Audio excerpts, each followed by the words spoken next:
Final గా దేవర movie అయితే చూశాను.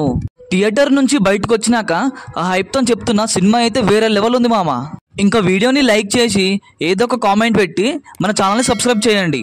ఫస్ట్ హాఫ్ అయితే చాలా బాగుంది, సెకండ్ హాఫ్ అయితే కొంచెం బాగుంది. అయితే ప్రీ క్లైమాక్స్ నుంచి క్లైమాక్స్ వరకు అయితే సినిమా అయితే వేరే లెవెల్ ఉంది భయ్యా. ఇంకా కొరటాల శివ గారికి అయితే ఈ సినిమా పెద్ద కంబ్యాక్ మూవీ అని చెప్పొచ్చు. ఇంకా కొరటాల శివ గారిని ఈ సినిమా ఆచార్య 2 అని ఎవరెవరు అన్నారో వాళ్ళ నోరైతే మూతబడలా చేశారు. ఎందుకంటే ఈ సినిమా ఆ రేంజ్ లో ఉంది కాబట్టి. సినిమా ఫస్ట్ హాఫ్ అయితే అజయ్ క్యారెక్టర్ తో ఇంట్రడ్యూస్ చేస్తారు. అతను ఒక వ్యక్తిని ఎత్తుకుంటూ ప్రకాష్ రాజ్ దగ్గరికి అయితే వస్తాడు. ఇంకా ప్రకాష్ రాజ్ అయితే దేవరా స్టోరీ చెప్పడం స్టార్ట్ చేస్తాడు. ఇంకా ఎన్టీఆర్ గురించి బాగా చెప్పడం, ట్విస్ట్లు, ఎలివేషన్స్, ఇంకా బ్యాక్ డ్రాప్ బీజిఎం అయితే సినిమాకి వేరే లెవెల్ అని చెప్పొచ్చు.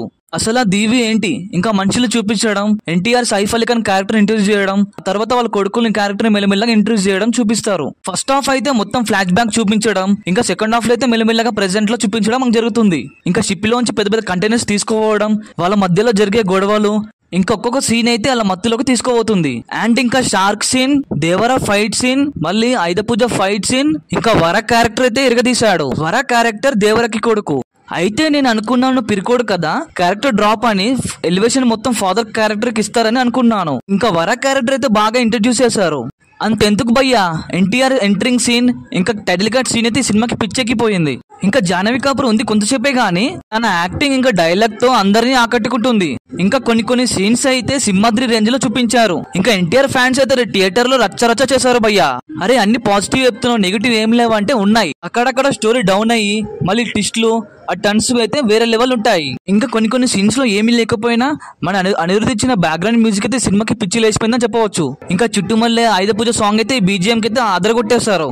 ఇంకా మన ఎన్టీఆర్ అన్న గురించి కొత్తగా చెప్పడం అవసరం లేదు, ఎందుకంటే రెండు క్యారెక్టర్ మంచి చేయడం, ఇంకా సినిమా మొత్తం భుజమైన పెట్టుకొని పెర్ఫార్మెన్స్ అతని యాక్టింగ్ తో అందరినీ అదరగొట్టాడు. సైఫ్ అలీ ఖాన్ క్యారెక్టర్ అయితే బాగుంటుంది, కానీ కొంచెం అయితే అక్కడక్కడ తగ్గుతుంది. ఇంకా సినిమాలో చాలా క్యారెక్టర్స్ ఉన్నాయి, ఇంకా ఒక్కొక్క క్యారెక్టర్ కి అయితే ఆర్క్ పెట్టడం, ఇంకా ఆ క్యారెక్టర్ ఎలా డెవలప్ అవ్వడం చూపిస్తారు. And coming to VFX and graphics అయితే సినిమాకి వేరే లెవెల్ అని చెప్పొచ్చు. Day 1 నుంచి Day 5 వరకు థియేటర్ లో ఆ హైప్ అయితే అసలు తగ్గలేదు. ఇంకా మన ఎన్టీఆర్ అన్న ఫ్యాన్స్ అయితే థియేటర్ లో రచ్చ చేస్తున్నారు. ఇంకా ఫైనల్ గా మీకు చెప్పేది ఏంటంటే, మీకు ట్విట్టర్ లో పోస్టులు ఇంకా స్పాయిలర్స్ చూడకండి, డైరెక్ట్ థియేటర్ పోయి చూడండి. అండ్ ఇంకా వాటర్ సీన్, ఇంకా ఫైటింగ్ సీన్స్ అయితే వేరే లెవెల్ అని చెప్పవచ్చు. ఇంకా ఈ సినిమా ఎన్నిసార్లు చూసినా అసలు బోరే కొట్టదు. ఇంకా దేవర మూవీ ఎవరో చూడదు, వెంటనే పోయి చూడండి. ఇంకా ఎన్టీఆర్ ఫ్యాన్స్ ఎవరైనా ఉంటే ఒక లైక్ అండ్ సబ్స్క్రైబ్ చేయండి భయ్యా. అండ్ ఈ సినిమా మీకు నచ్చినా చెప్పండి ఫ్రెండ్స్.